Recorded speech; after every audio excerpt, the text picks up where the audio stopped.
kira shi da cewa wuta to haske ne ba wuta ba, amma a idon annabi Musa ne ya gane shi tamkar wuta. Allah ta'ala ya ce wa hal ataka hadithu Musa, shin labarin annabi Musa ya zo maka? Wasu malamai sun ce hal anan ma'anan taqad, tabbatarwa ne, tabbas labarin annabi Musa ya zo maka, kamar faɗin Allah ta'ala hal ata alal insani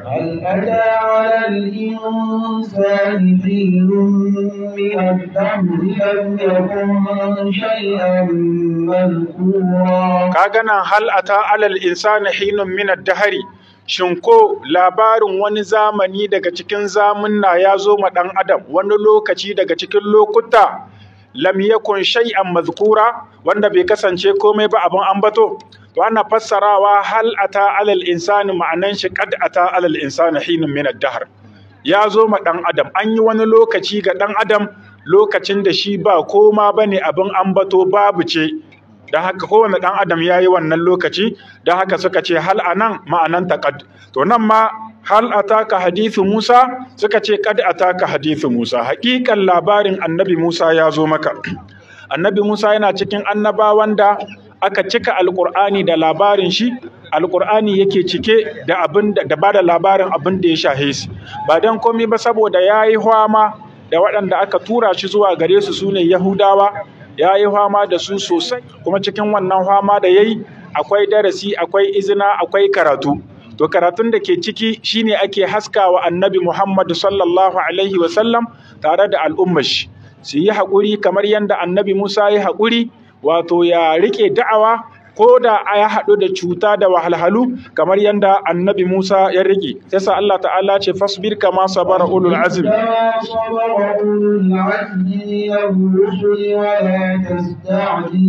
kuma yace ya ayyuhal ladhina amanu la takunu kal ladhina azaw Musa,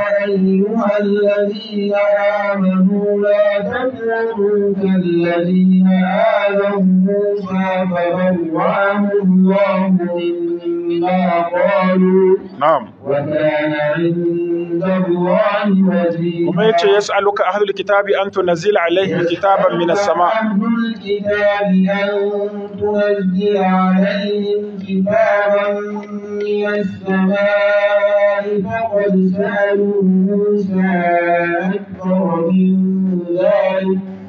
فقد سألوا موسى أكبر من ذلك فقالوا أرنا الله جهرة فأخذتهم الصاعقة بظلمهم. To domin kasancewar wato annabi Musa ya cutu sosai daga Yahudawa waɗanda aka tura shi zuwa gare su, to ce sa Allah ta'ala yake haskawa annabi Muhammad sallallahu alaihi wasallam kissar annabi Musa da kuma wato labaran annabi Musa domin ya ɗauki darasi a cikinsu.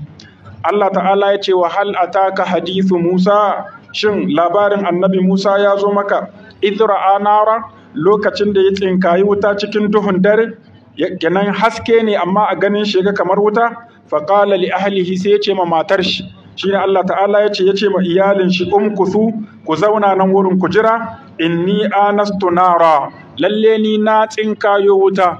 Kenan anastu ma'ana kenan istazhartu, ko kuma ma'anan shi ittala'tu 'ala an-nar, kamar yadda Allah ta'ala ya faɗa haka cikin suratul nisa, yace fa in anastum minhum rushdan fadfa'u ilayhim amwalahum. Haka Allah ta'ala yace fa in anastum minhum rushda, kenan idan kun tsinkayi shiriya daga gare su su marayi, sai ku ba su dukiyarsu.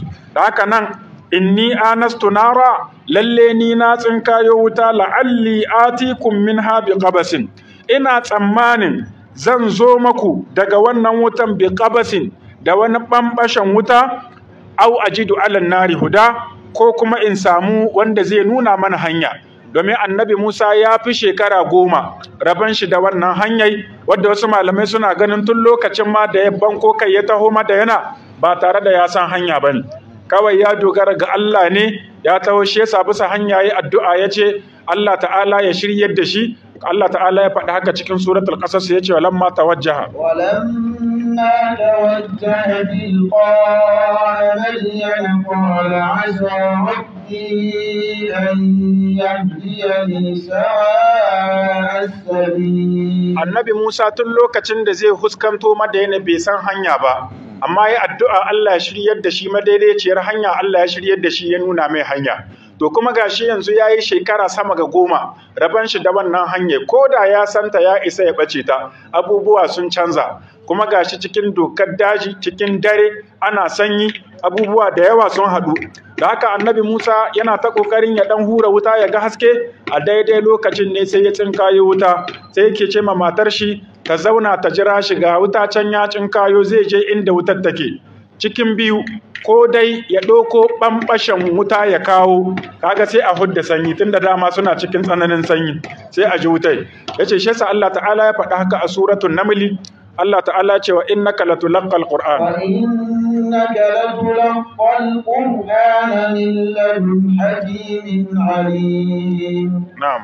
إذ قال موسى لأهله إني آنست نارا سآتيكم منها بخبر أو جذوة من النار لعلكم تصطلون. الله تعالى يتي wa innaka latulaqqal Qur'ana min ladun hakimin alim. sai ce iz qala Musa li ahli إذ قال موسى لأهله إني آنست نارا نعم سآتيكم منها بخبر أو جذوة من النار لعلكم تصطلون. to alaran mutun da ka maimaita wannan tayi kama da ta kasas. إذ قال موسى لأهله إني آنست نارا لعلي آتيكم منها بقبس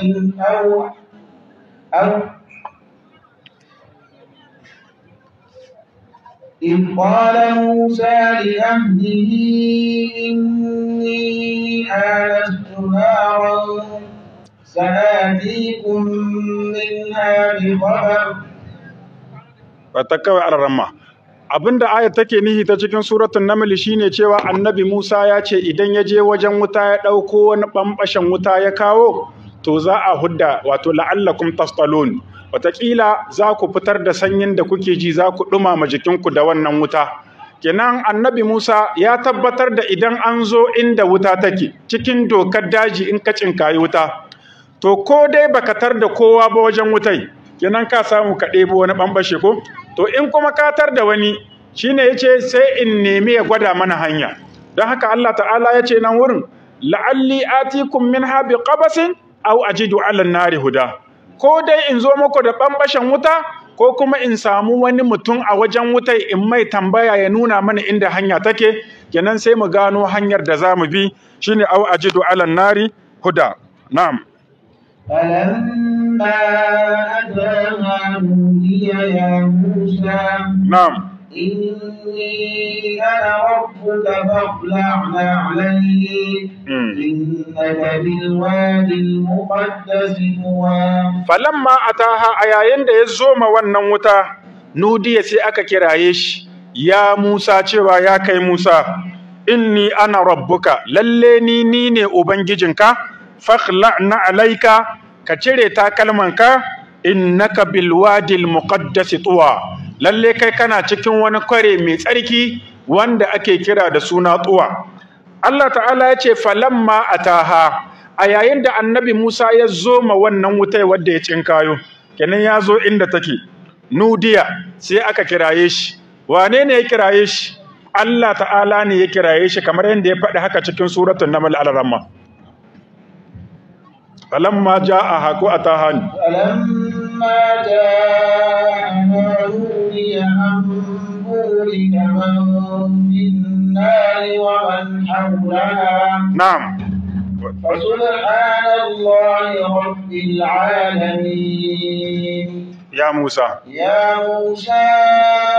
إنه أنا الله العزيز الحكيم. أتم مريم ما الله يتي وناديناه من جانب الطور. وناديناه من جانب الطور بالطول الأيمن وقربناه a can kasasi yace wa ma kunta bijanibil gharbiyyi idh nadaina وما كنت بجانب الغربي إذ قضينا إلى موسى الأمر na'am وما كنت من الشاهدين to kamin nan yace ولكننا أنشأنا قرونا فتطاول عليهم العمر ci gaba ni kamin ma'alaran to a bar shi haka nan Allah ta'ala ya ce lokacin da ya zo sai aka kiraye shi nudiya ya Musa ko sai aka kira shi ya kai Musa to wannan kiran a cikin suratul naml sai Allah ya faɗi ƙarara cewa shine Allah da kanshi ya kiraye shi da haka a cikin suratul naml Allah ya ce falamma ja'aha a lokacin da ya zo ma wannan wuta nudiya sai aka kiraye shi an buri kaman finnari wa man haulaha cewa an yi albarka ga wanda yake cikin wannan wutai mala'ikun da ke cikinta wa man haulaha da wanda ke kewayanta na mala'iku wa subhanallahi rabbil alamin kuma tsarki ya tabbata ga Allah ubangijin tahalikai ya Musa ya kai Musa innahu ana Allah lalle yanda sha'anin yake ni ne Allah al-aziz mabuwayi wanda yake al-hakim mai hikima a can cikin suratul maryam sai Allah ta'ala ya ce wato wana daina kuma muka kirayi annabi Musa ma'ana musu Allah yana girmama kanshi da kanshi muka kiraye shi min janibit turil ayman daga gehen duci na dama ma'ana damar annabi Musa kotan da duci yake na dama annabi Musa daga nan Allah ta'ala ya ce muka kiraye shi min janibit turil ayman wasu malamai sun fassara al-ayman cikin wannan aya kamar yadda ya gabata a shekarar da ta gabata mun fassara shi ko cewa al-ayman ana fassara shi da wato mai albarka kenan min janibi turil ayman daga gehen duci wanda yake mai albarka wa qarrabnahu najiya kuma muka kusanto da shi domin ganawa da shi Allah ta'ala ya kirayi annabi Musa kenan nan wurin da Allah ta'ala ya ce falamma ataha a yayin da annabi Musa ya zo ma wannan wuta nudiya sai aka kiraye shi karara Allah ya faɗi wanda ya kiran ko kamar da ya faɗi cikin suratul shu'ara yace wa idna da rabbuka wa idna da rabbuka Musa anil qawmi zalimin aga nan ma Allah ta'ala ya ce a yayin da ubangijinka ya kiraye annabi Musa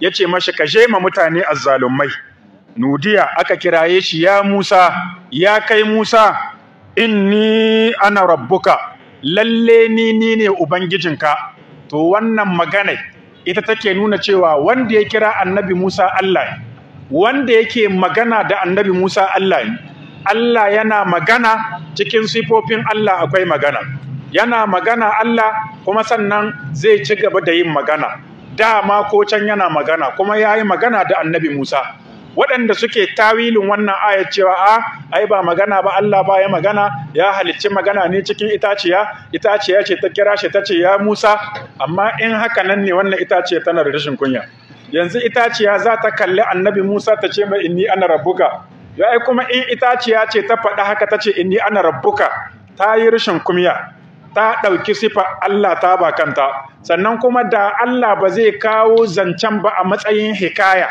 wanda yake faɗi da in ma Allah zai kawo to sai ya kawo shi irin yanda ya hakaito shedancin da Fir'auna yayi fahashara fanada فقال أنا ربكم الأعلى kaga nan Fir'auna ya gayi karara ko ya ce shine ubangiji kuma mahi daukaka sai Allah ya kawo zancen Fir'auna a matsayin zargi da tohin Allah tsine da Allah wadai bai kawo shi ba a matsayin abin da za a yaba ko kuma abin da zai zamo wato kawai labari ne wanda babu zargi akai to shi yasa wanda suke cewa itaciya ce tace mashi inni ana rabbuka wato wannan itaciya ta kai tsagerar itaciya da haka ƙarya ce zance na gaskiya shine cewa Allah ne da kanshi yace mashi inni ana rabbuka lalle ni ne ubangijinka sannan haka abinda yake nuna Allah ne da kanshi waɗancan ayoyin da muka karanto kaga can Allah ta'ala ya ce ya Musa innahu ana Allahul azizul hakim itaciya ta faɗi haka da haka ba wai Allah ya halicci magana bane cikin itaciya kamar yadda suka ce sannan ba wata halitta bace cikin halittun Allah yayi magana da annabi Musa Allah ne yayi magana da annabi Musa wa kallama Allah Musa وكلم الله موسى تكليما. don haka Allah ta'ala shine yayi magana da annabi Musa hakikanin magana, domin wanda suke wannan tawilin su a wajen su wai Allah baya magana. in aka ce Allah yana magana to kamar an sifanta shi da halittun shi ne su a wajen su, wannan kuma kuskure ne. duk irin yanda kake so ka tsarkake Allah to dole ka yarda da abin da ya tabbatar wa kanshi, domin wani lokaci wajen gyaran gira sai a tsokane ido. falamma ataha nudiya ya Musa inni ana rabbuka fakhla'na alayka أنا ربك فاخلعن عليك إنك بالوادي المقدس طوى. Allah ta'ala ya ce lalle ni ne ubangijinka fakhla'na alayka, ka cire takalminka, ka hudda takalminka. to anan malamai sun yi maganganu akan wace hikima ce ta sa Allah ya yi wa annabi Musa umarni da ya hudda takalmin shi a daidai wannan lokaci. Wasu suka ce Allah ya mai umarni ya hudda takalmin shi domin saboda waje ne mai tsarki, bai kamata ba a shigo shi da takalmi, yana da girma yana da alfarma, kenan girmama wajen ne yasa aka ce ya cire takalmin shi. don haka wanda suka faɗi wannan magana suka ce domin ayat ta ce innaka bil wadil muqaddas tuwa, kenan kaga ta gayi dalili ko, domin innaka kamar ta'lili ne, inna tan nuna ai dalilin da yasa aka ce ka cire takalminka shine saboda kana waje mai tsarki wanda ake ce matsuwa. to wato wasu wanda suka faɗi wannan magana sai suke cewa in mutum ya zo masallaci wannan dalili ne akan dole ya cire takalmin shi, to wannan ba hujja bace, domin cewa in ya tabbata an cewa annabi Musa ya cire takalmin shi saboda yana waje mai tsarki, to ai kuma magabata sun gayi cewa takalman nashi suna da najasa ne, saboda an yi shi da wata fata ta wani mataccen jaki. to ka gani ko daga jaki ma aka tsaya balle musai, shi kansu jakin musai ne, kuma sannan da fata shi ne aka cire aka yi takalmin. saboda haka Allah ya ma annabi Musa umarni ya fidda takalmin shi. amma mu a shari'ar mu ta musulunci, annabi Muhammad sallallahu alaihi wasallam ya karantar da mu halaccin yin sallah da takalmi amma mai tsarki. har yake ce masahabban shi duk wanda ya zo masallaci to ya dubi takalmin shi ya gani, idan ya ga akwai datti ko kazamta a takalmin shi to sai ya goge ga ƙasa, in kuma ya ga babu komi kawai yayi sallah da kayan shi. yasa kaga musulmi suna sallah da takalmi. kuma har yanzu abin da yake hana a shiga masallaci da takalmi kawai tafuffuka da tabarmi masu tsarki da ake shinhuda, amma in banda haka nan duk wanda ya zo da takalmin shi sabi fifil ya babu matsala idan ya shiga ya sallah da su. to baka ga idan an zo sallar gawa ba da yake ƙasa ake yi ba a shinhuda tabarmi sai kowa tsada takalmin shi, domin asali takalmi in dai ka duba da idan ka baka ga najasa ba to babu damar ka mai hukuncin cewa najasa gare shi. in ka gane ta ko ka labo wani abu gashi nan kana gani da idan ka, lokacin nan ne zaka cewa takalman ka najasa gare shi baya da tsarki. don haka anan waɗanda suke kafa hujja da wannan aye a matsayin cewa duk in ka zo masallaci ko in ka zo wani wuri mai tsarki ka cire takalman ka, to cikin ayar babu dalili, domin kan magabata wasu sun ce dalili shine an ce ya cire takalman shi ne saboda najasa ke ga takalmin, wasu sun ce an ce ya cire ne saboda a karantar da shi tawalu da kankan da kai a lokacin da zai gana da Allah. ala kulli hal Allah ya ce mashi innaka bil wadil muqaddas, lalle ne kai kana wani waje mai tsarki, tuwa wanda shine tuwa ɗaya daga cikin fasarorin malamai kuma shine mahi inganci cewa tuwa sunan wajen ne. wasu kuma suka ce ma'ana innaka bil wadil muqaddasi, lalle kai kana a wani wuri mai tsarki, fa'ahu bika da maika shine ma'anar tuwa, don haka ka taka shi da digadiganka, kar ka taka shi da takalminka. na'am.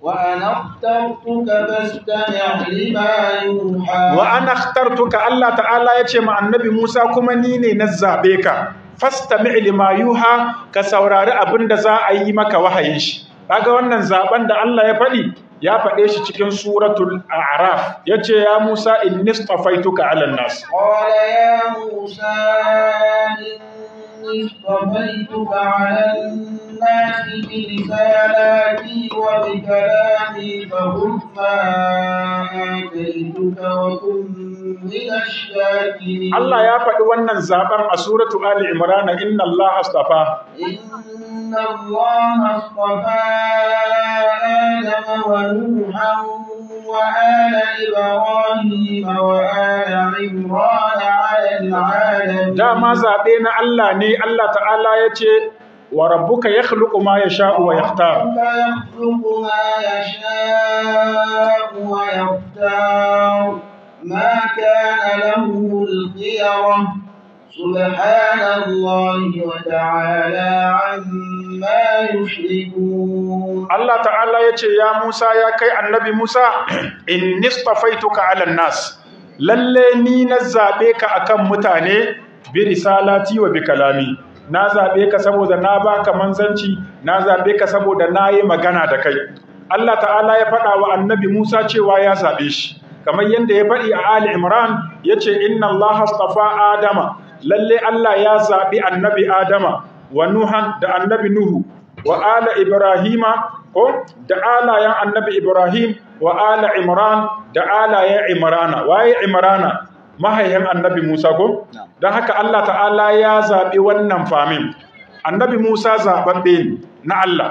Kamar yadda Allah ta'ala ya ce wa rabbuka yakhluqu ma yasha'u wa yakhtar, ubangijinka shi yake halittar abin da ya ga dama kuma yayi zaɓe. Ma kana lahumul khiyara, ba su suke da zaɓe ba, Allah shi yake da. To don haka Allah ya faɗa wa annabi Musa cewa ya zaɓe shi, ya saurari wahayin da za a yi mashi. Na'am. إنني أنا الله لا إله إلا أنا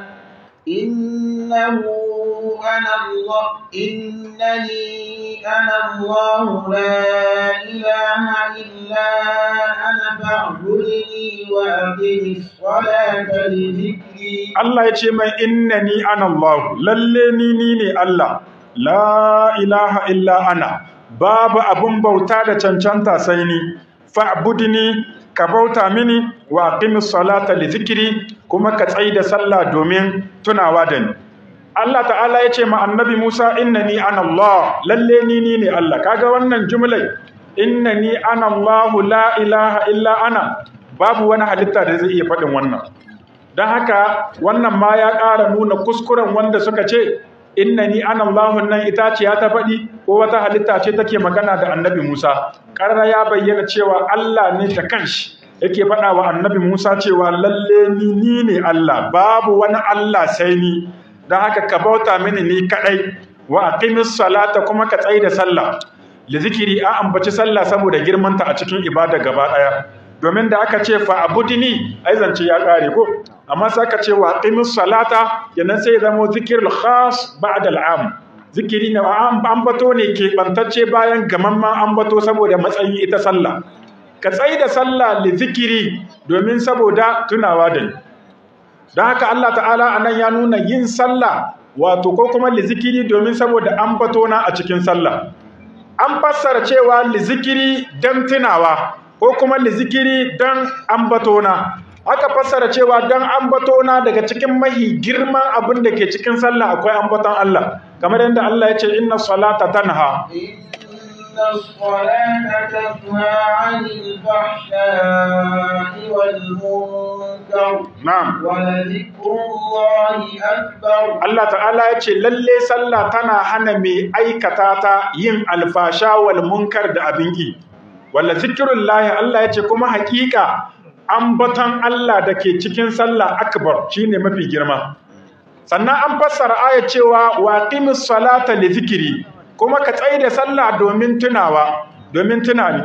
Akan wannan ma'anai kenan ma'ana ka tsaida sallah duk lokacin da ka tuno, aqimis salata kullama zakarta anna alayka salatan.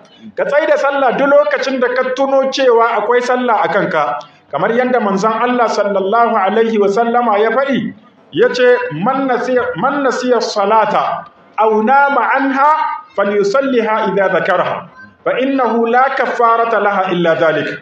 Duk wanda ya mance sallah ko kuma yayi kwana akan lokacinta, to yayi ta a lokacin da ya tuna ta, ba ta da wata kaffara sai wannan. Sai manzon Allah ya karanto wannan aya yace wa qimis salata li zikri. Kake nan manzon Allah ya fassara cewa ka tsaida sallah domin tunani.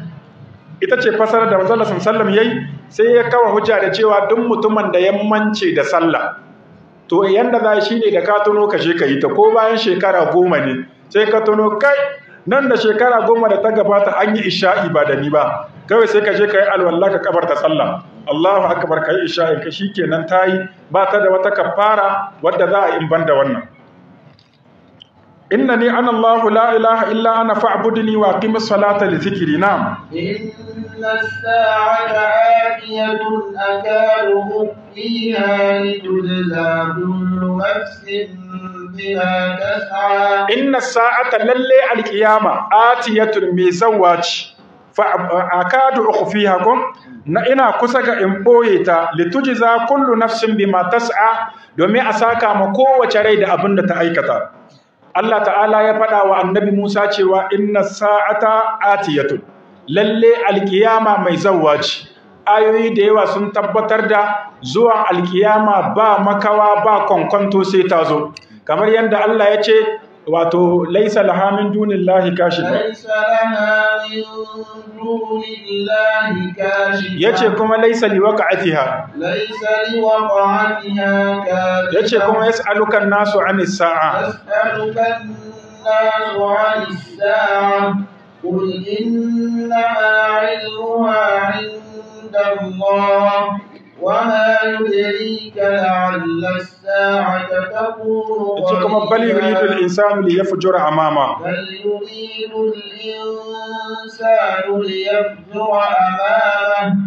يسأل أيان يوم القيامة.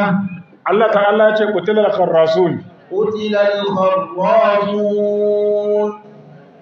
الذين هم في غرة ساهون يسألون أيان يوم الدين. ayoyi da yawa Allah ta'ala ya nuna cewa kafirai suna kwankwanto game da alkiyama, saboda ƙaryatawa da suka yi tambaya ma suke wai yaushe ne wannan alƙawalin da ake mamu. inna sa'ata atiyatun, lalle alkiyama mai zawwa ce, akadu ukhfiha. Malamai suka ce ma'anar akadu ukhfiha min nafsi, ina kusa ga in boye makaina ita, to balle wani. Allah ya kusa ya boye sanin alkiyama ga kanshi, saboda yadda Allah ta'ala yake boye yaushe ne alkiyama, Allah yake cewa har ya kusa ya boye makanshi sanin alkiyama. Shi yasa lokacin da wato amintacce ya sabko daga sama, mala'ika Jibril ya tambayi amintaccen ƙasa annabi Muhammad sallallahu alaihi wasallam, akhbirni anis sa'a, ba ni labari game da alkiyama. Sai ya ce mashi mal mas'ulu anha bi a'lama min as-sa'il. Ai da wanda ake tambaya da wanda yake tambaya sun yi kunnan doki. Kai mala'ika Jibril da ni da kake tambaya dukkan mu ba mu sani ba. Kenan in akwai wani wanda ya kamata a ce ya san yaushe ne alkiyama a duniya, babu kawan mala'ika Jibril cikin mala'iku, to bai sani ba. Babu kawar annabi Muhammad sallallahu alaihi wasallam cikin mutane, to bai sani ba. Dan haka duk wanda kaji ya ce ma alkiyama za ta tashi rana kaza ko lokaci kaza, to ya ishi ya wankado ma ƙarya, zuki ta mallaci. Shi yasa kwanakin baya wai akwai ko wata agogo da take nuna tashin alkiyama, naga a shahin BBC sun wallafa rahoto wai agogon da take nuna tashin kiyama ta ƙara kyaftawa. Sai nake ta mamaki, nace kenan dama akwai wata agogo wadda aka yi tanadi ita tana nuna alkiyama ne, da inda kenan egin ya cika shi kenan tashi za a yi. Har sai BBC suke sharhi suna cewa wataƙila yawan rigingimu da fitintunu da yaƙe-yaƙe da kuma yawan barazana da za a halba makamman nukiliya a duniya, wataƙilan wannan dalilin ne yasa agogon ta kyafta. Akwai shekarar da turawa suka ce za a tashi alkiyama demil ne ko? Aka ce lan demil za a tashi alkiyama. Suka yi ta sanarwa kamin demil ɗin nan ta zo. Wasu suka yi ta ƙona kansu, wasu suka yi ta sadaka da dukiyansu. Kiristoci da yawa sun yi sadaka da dukiyansu. Wasu sun ƙone kansu wai saboda kan kiyama ta zo suna da rai, su ba su iya sifartai. Kawai sai demil ta zo shiru. Kaga yanzu hadda ma ban san ki ko. Hadda shekara 25 an ƙara, saboda tsananin ƙaryar da suka zuƙa. Babu komi, kawai sai mutane ake ta haihuwa suna ƙiba suna rayuwa. Babu abin da ya faru. To wataƙilan dai sun gano fitintunu ne da bala'o'i wanda za su faruwa a duniya, kamar da tun daga wancan lokacin abubuwa suke ta gudana. Amma alƙiyama tun da kaga mala'ikan Allah Jibril bai sani ba, annabin Allah annabi Muhammad sallallahu bai sani ba, to wallahi babu wani wanda zai baka wannan labari. Da mala'ika ya tambayi annabi Muhammad sallallahu yace da ni da kai duka bamu sani ba. Mal mas'ulu anha bi a'lama min as-sa'il, wanda ake tambaya game da ita bai yi wanda yake tambaye sani ba. To tunda mala'ika ya fahimci dukkan su ba sani ba sai ya ce fa akhbirni an amaratiha, to bani labari game da alamominta. Sai ya ci gaba da faɗa mashi alamomin tashin alkiyama. Don haka Allah ta'ala ya ce akadu ukhfiha, ina kusa ga in boye ta. To menene hikimar da ta sa ake boye ranar tashin alkiyama kuma ake boye ma mutum ranar mutuwan shi? Inda Allah ya ga dama sai ya faɗa ma kowa ko? Kowa kawai sai a faɗa mai zaka mutu bayan shekara kaza, kuma faɗi wanda bai mancewa har abada. Inda Allah ya ga dama kawai sai ya faɗi karara cikin littafai ya ce alkiyama za ta tashi lokaci kaza ne, yanda kowa zai gani. To miye wace hikima ce ta sa Allah ta'ala bai bayyana ma bayan shi ba lokutan mutuwansu da kuma lokacin tashin alkiyama? Babban hikimar da ke cikin haka shine domin Allah ta'ala yana son ya jarraba bayan shi ya ga wa zai aikata abin da ya mashi umarni, wa zai dage tsawar wato kwanukan da Allah ya bashi ya ci gaba da rike umarnin Allah ba tare da ya san tashin alkiyama ba. Domin in ya san yanzu, inda mutane sun sanar da za a tashi alkiyama, misali mutum yana ganin nan da shekara 10 ne za a yi, to ba sai ya ce bari shekara 9 ya barje gumi na ba. In ya barje gumi a shekara 9 da an shigo ta 10 sai ya tuba, ya yi ta kuka yana daga hannu ga Allah, na Allah ka yahi mana, na cuci kaina. Sai ya yi ma Allah kuka ya nemi gafara, sai Allah ya yahi mai. Amma tun da ba a sani ba, kaga yanzu babu wannan, an rihe ma mutum wannan kofai ta ce bari ya yi dubara, ya yi ta cashe ayashi har sai lokacin ya matso sannan ya tuba. Sannan an rihe ma mutum kofar haka da bai ma sarar da zai mutuwa ba, kuma duk wanda ya mutu shi kiyama shi ta gama tashi. Kamar yadda malamai suka ce man mata qamat qiyamatu, duk wanda ya mutu shi kiyama shi har ta tashi. Shi yasa yana cikin hikimar Allah, kana tahiya lahiya kalau babu dalilai sai ka mutu.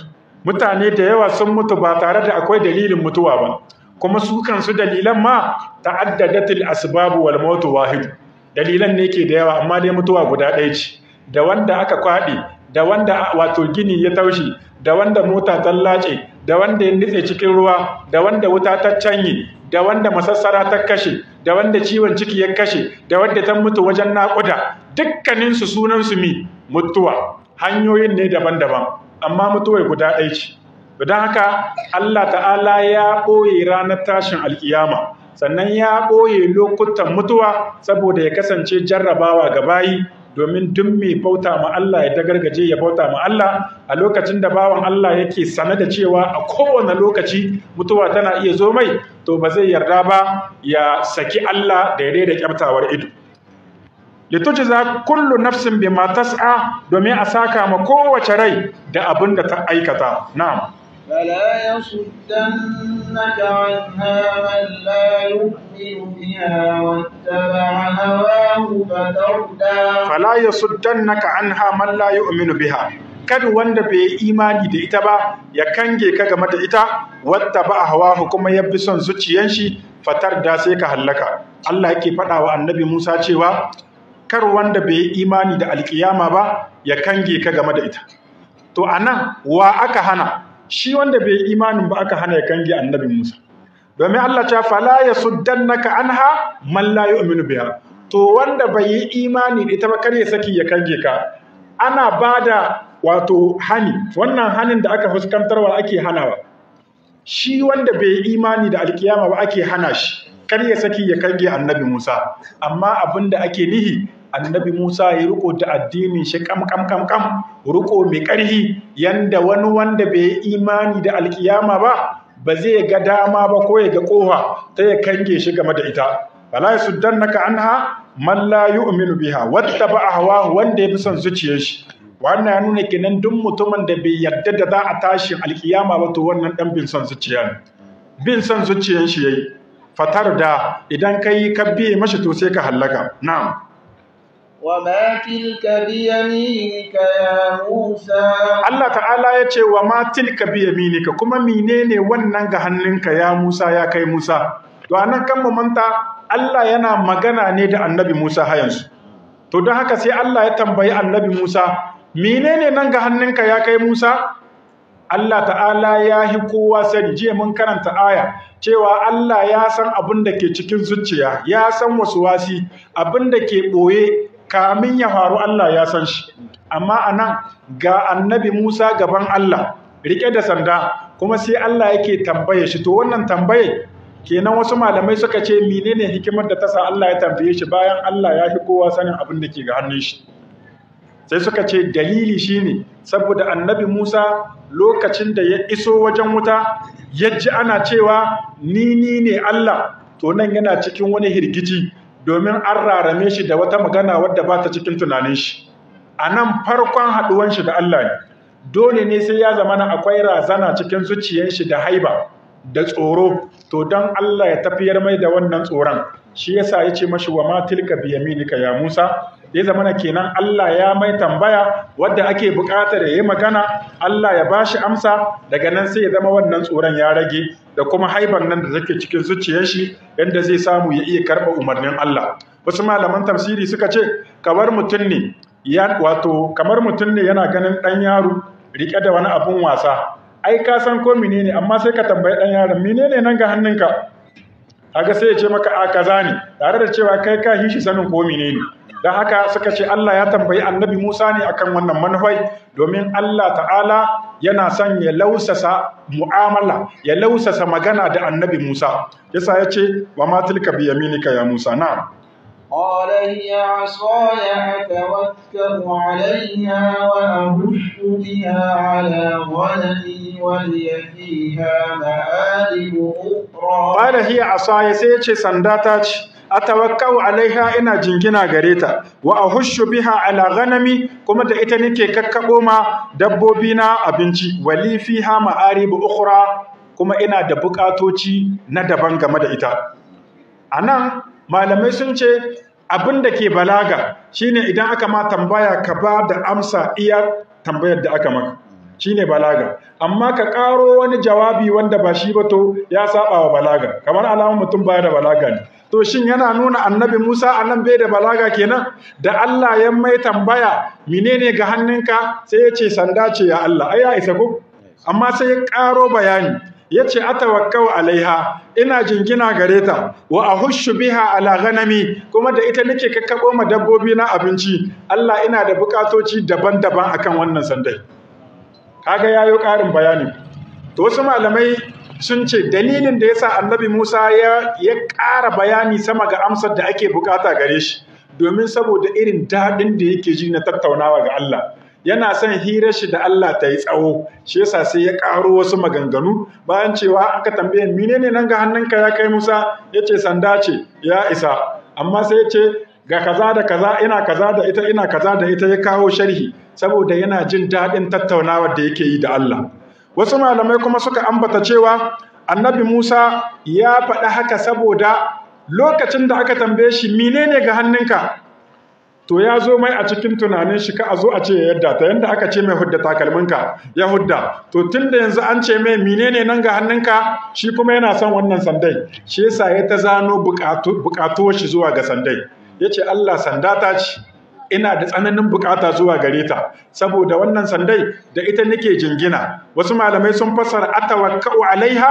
atahamalu biha ma'ana da ita nake kai dauki a duk lokacin da naga wata dabba wannan sandai da ita nake kai dauki ga dabbobi ga namun daji wa ahushu biha ala ghanami kuma ina kakkabo ma dabbobi na abinci da ita Allah ina da bukatoci daban-daban ina kaunarta kenan nan dai ka a ce mai yarda ta amma duk da wannan jawabin kuma karshe abinda baya sosai da yawa don haka wasu malamai kamar irin Fakhrur Razi ya ambata cewa ai wannan sandai Annabi Musa idan ya zo rijiya in rijiyar mai zurhi ce ita ma sandai tana ƙara tsawo sai ta kai tsawon rijiyar in kuma rijiyar gajera ce ita ma sandai tana gajarcewa ma'ana yayi ta kawo abubuwa da yawa wanda wannan sandai take yi daban-daban to shi yasa shi Annabi Musa ya ce wali fiha ma'arib ukhra da ya gayi wasu muhimmai daga ciki sai bai gayi saura ba.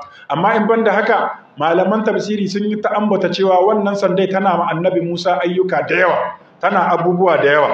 To duk da wannan bukatai da annabi Musa ya faɗi sai Allah ta'ala ya ce mi qala alqiha ya Musa, qala sai Allah ya ce alqiha, jefar da ita ya Musa, ya kai Musa. Nan kaga akwai jarabawa, kuma yana nuna ma annabi Musa annabin Allah yana cikin ulul azmi minar rusul wanda Allah ya jarraba su suka ci jarrabawa. Annabi Adam Allah ya ce wal qad ahidna ila Adam, laqad ahidna ila Adam min qablu fanasiya wa lam najid lahu azma. Allah ya jarraba annabi Adam, amma annabi Adam bai ci jarrabawa ba. An ce kar ya ci itaciya ya ci, don haka Allah ta'ala ya ce wa lam najid lahu azma. Haka ya faɗi cewa annabi Ibrahim an jarraba shi ya canja jarrabawa ko? To nan annabi Musa ne Allah yake jarrabawa. Domin annabi Musa aiken shi Allah za yi matsayin manzo. Kenan akwai buƙatar a mashi tirenan ko? Ya zama yana da gogewa da ƙwarewa wajen bin dokokin Allah da umarnin Allah. Shi yasa kawai sai Allah ya ce mashi yadda ta. Yana ta wallahi ina da buƙata zuwa gare ta, da ita nake kaza ina kaza ya nuna ƙiri-ƙiri yana da tsananin buƙatuwa zuwa gare ta.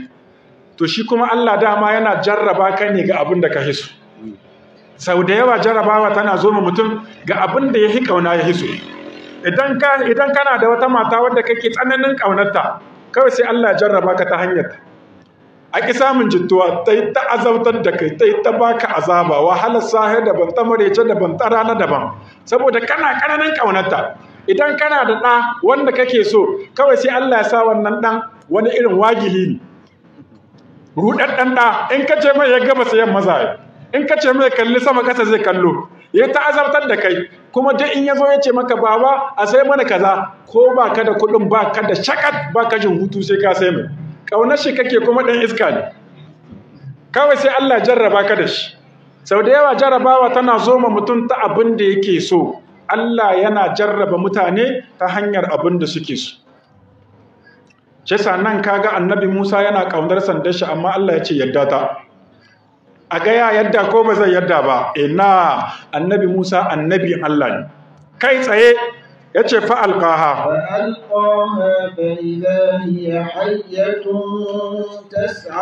Fa'alƙaha sai ya jefar da ita, fa'iza hiya hayyatun sai ga ta koma maciji, tas'a tana wato kai kawo, tana zuwa tana dawowa. Kaga abin da yake nuna annabi Musa bai yi wani jinkiri ba kuma bai yi wata ba shine harafin fa'un wannan. Harafin fa'un wanda yake nuna kawai tartibi ne babu tarahi tsakaninsu. Alqiha ya Musa fa alqaha. Jefar da ita ya kai Musa sai ya jefar da ita. Ina nan Musa bai tsaya tambaya ba to Allah me yasa zan jefar da ita? Ko ya ce Allah na hace ina son ta. Allah na faɗi cewa ita nake kaza. Jefar da ita kawai sai ya jefar da ita. Yana yaddawa kawai sai ya ga abu ya rikida ya koma maciji. Hayyatun maciji ne zakkace ce ake ce mahayya. In muka dubi kissa annabi Musa ta maimaitu a wurare da yawa cikin Alkur'ani. Wani wuri sai a ce ta zama jannun ko falamma ra'aha tahtazzu ka'annaha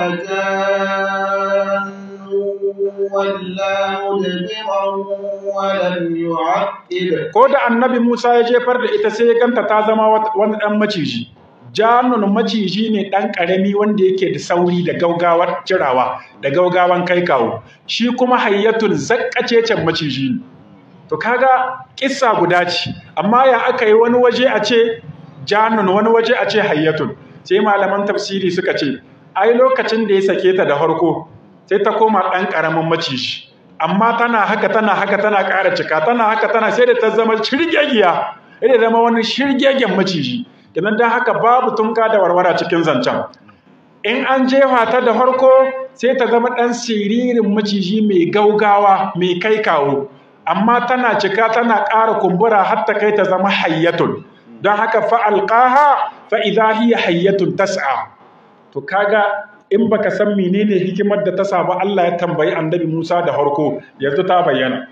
me yasa da farko aka ce ma annabi Musa menene nan ga hannunka ya kai Musa dan ya kalle ta da kyau ya ƙara ganin sanda ce ta icce busassa sandararra ya tabbatar ba kwankwanto ita ce to saboda za a maida ta macijiya Allah zai sa ta rikida domin idan ma can bai kalle ta ba to lokacin da aka ce mai menene ga hannunka kaga zai cile ta yanzu sai ya ƙara kallanta da kyau ko tunda ya ƙara kallanta ya ga icce ne busasshe sai aka ce to jefar da ita ko da ya jefar da ita sai ga ta zama wata halitta ta zama macijiya annabi Musa yana ganin haka walla mudbiran ko sai ya juya baya yana mai gudu kamar yadda wata aya ta ambata a suratul naml Allah ta'ala ya ce walam yu'aqib bai ma waiwayo ba kawai ya sanya kai sai arci yaki juyawa sai da Allah ta'ala ya ce mashi ya Musa aqbil يا موسى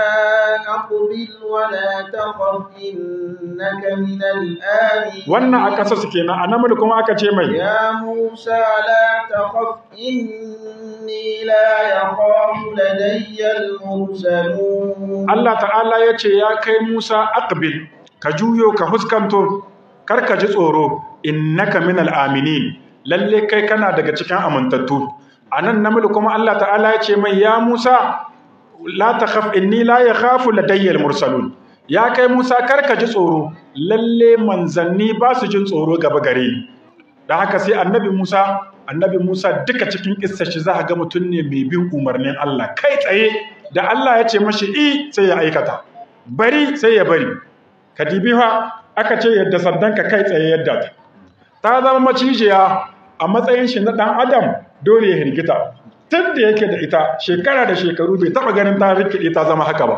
amma yanzu lokaci guda ta zama macijiya ina annabi Musa bai ga ta tsayawa ba ya juya yana kafa mi na ce ban baki ba Allah ya ce mashi dawo huskanto to inda ma dawon ne kadai banda dawowa sai aka ce bai mi قال خذها ولا تخف سنعيدها سيرتها الأولى قال سي الله يجي مشي خذها كاماتا ولا تخف كرك جي tsoro sanu'iduha sirataha al-ula da sannu zamu maida ta halinta na farko Allah ta'ala yace mashi kamata zai gudu aka ce dawo yanzu ya dawo ya fasa gudu ko to sai aka ce kamata wasu malaman tafsiri saboda wato karawa sai suka ce cikin bakinta ma ya zara hannun shi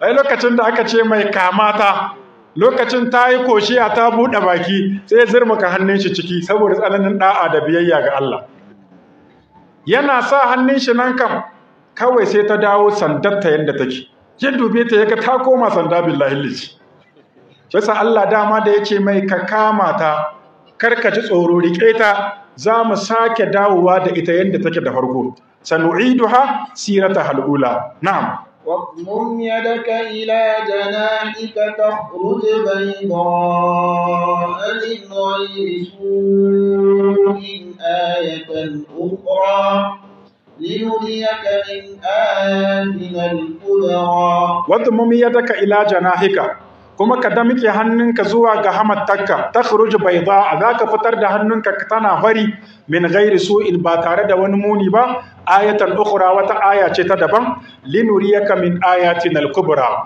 domin mu nuna maka daga cikin ayoyin mu masu girma Allah ta'ala bayan ya gwada mai wannan babban mu'jizai ta sanda kuma sai Allah ya nuna mai wata mu'jiza ta biyu cewa ya sanya hannun shi karkashin hamattar shi ko da ya sanya yana fitar da hannun sai ga hannun dal da wani irin haske kamar hasken wata ko na rana haka malamai suke ambatawa hasken wato hannun yayi haske kuma babu wani aibi ba ciwo bane ya samu hannun lahiya lau yake babu kuturta a jikin shi shine min ghairi su'in babu wata kuturta babu wani rauni ga hannunka babu wata matsala yana nan sabulkakan lahiya lau Allah ya ce wannan da ka gani ayatan ukhra ita ma wata aya ce ta daban me ake nihi da aya mu'jiza ce ita ma ta daban linuriyaka min ayatin al-kubra domin mu gwada maka daga cikin manya-manyan ayoyin mu wanda zamu tura ka da su to tunda Allah ta'ala ya nuna mashi manyan ayoyi guda biyu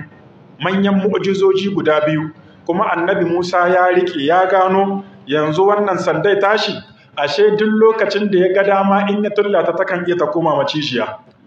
Me yasa Allah ya nuna mai haka? Saboda zai tura shi wajen Fir'auna kamar yadda awi za su zo su faɗa mana ko to shi kuma tunda za a tura shi yanzu yana dacewa a kyale annabi Musa sai in ya zo gaban Fir'auna ya tulla sanda kawai sai a mai wahayi a ce in ka je gaban shi sake sanda za ta koma macijiya, in ta koma macijiya ka rike ta kar ka ji tsoro za ta dawo da ta. Kana ganin wannan yayi? Yanzu da a ce kawai umarni aka mashi ka tafi kawai da ka zo gaban Fir'auna saki sanda a daidai lokacin wannan gudun da annabi Musa ya gaban Allah da gaban Fir'auna zai yi shi. To da yana dacewa a ce ya zo da mu'jiza kuma ya tsere? Kaga bai dacewa. Saboda haka gwanintar Allah ta sa sai da Allah ya fara yi mashi tirena.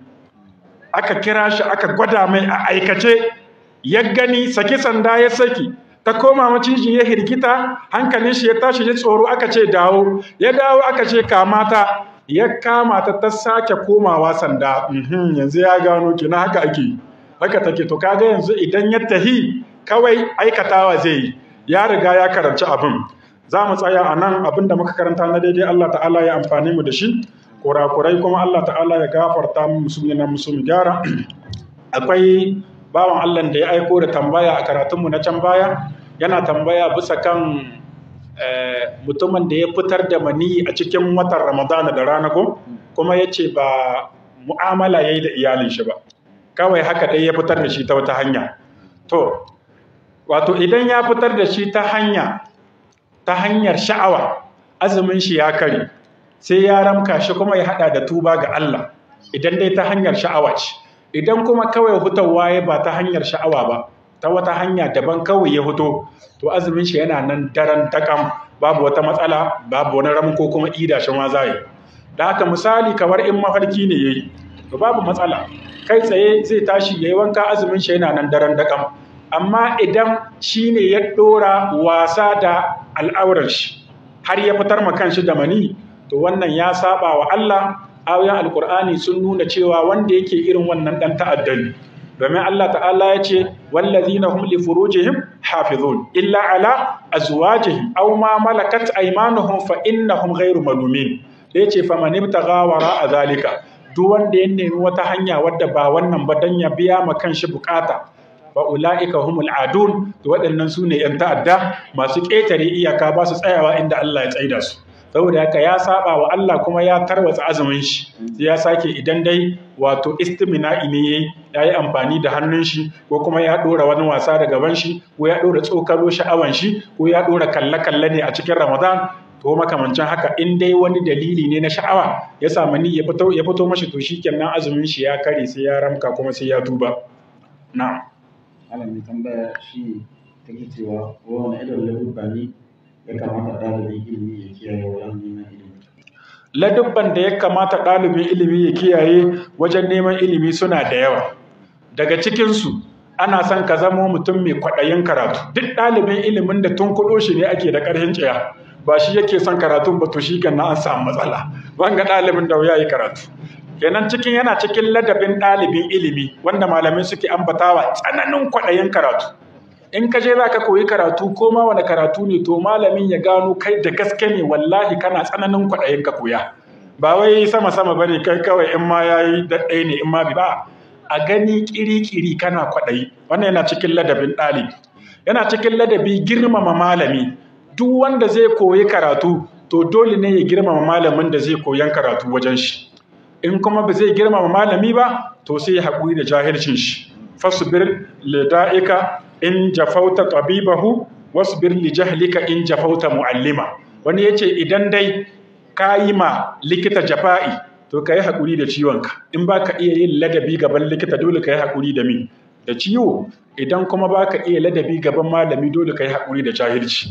Da haka ana son ɗalibi ya zamo mai haƙuri, kuma ko da ya ga malamin shi yana aikata wasu kurakurai ko wasu ababe wanda ba na daidai ba zai wato aibanta malamin shi ba ko ɗora wulaƙantar da shi. Yana cikin abubuwan da malamai suke zanawa. na cewa har wani magabaci ya kasance duk in zai je neman ilimi sai ya yi sadaka bisa hanya ya ce ya Allah wannan sadaka da nayi ina tawassuli da ita ina roƙonka ka ɓoye mana aibin malami na ka in gane shi kwata-kwata saboda kar ma ya gani balle ya gani kenan ya nuna yana cikin ladubban ɗalibi ba zai taɓa aibanta malamin shi ba bai ma neman aibin balle har ya gani da ka ganka kai ɗalibi ne mai neman ilimi amma kullum kallon kurakuran malam kake kullum ina malam ya duka ina ya tashi ina malam ya kaza dan ka ga aibin shi to akwai matsala ka saba wa ladubba na ɗalibin ilimi a takaicen ladubba na ɗalibin ilimi yawa gare su don haka karanto su yana iya ɗaukar lokaci mai tsawo.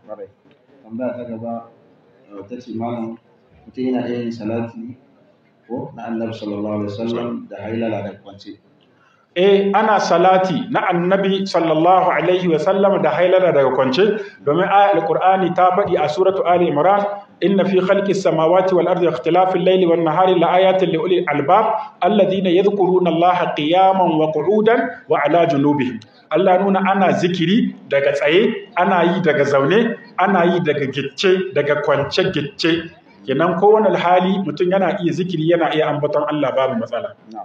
Sai tambaya ta gaba yace malam wai menene ma'anar sunan mulaika mulaihat mulaiha ko mulaika akwai mulaika akwai mulaihat a sunayen da yawa ne kenan akwai hairana hairana kanisa wanda da sunayen yan fina-finai ne na'am to mulaika wannan a gurguje tasghiri ne na wato malika shi kuma kenan mulaika kamar a ce wata ƴar ƙaramar sarauniya to shine mulaika sai wannan ne mulaihat to gishiri ce watakila ta yi kama da gishiri mu je gaba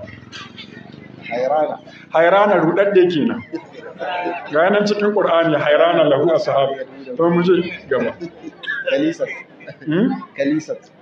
kalisat to kalisat shi ko dai khalisat yake ne ta kila khalisat ne aka ce khalisat ko to in dai khalisat ne shine tsarkakka ko kuma wacce take da ikhlasi Allahu alam kamar yadda na sha faɗi suna ba dole ba kai ta binciken me ma'anar sunan ka akwai matsala ba saboda wani bi in ka bincika me ma'anar sunan ka sai ka ji haushi kuma ka fassara maka shi abinda yahi daidai shine ka ce suna kaza mai kyau ne ya ka ce menene ma'anar shi domin suna yana iya zama fassara shi ba mai kyau bace amma kuma ana sa shi sunan mai kyau na sha ba da misali da sunan Abubakar kaga kace Abubakar ana nihin baban mi raƙumi ko Bakar shine raƙumi dan matashin raƙumi in kace me fassara Abubakar sai aka ce ma baban raƙumi don Allah ma'anan mai kyau ce sai ka ce kai baban raƙumi ina bai yi ba to amma sai ka ce wai sunan Abubakar yana da kyau sai mu ce ma sunan Abubakar yana da kyau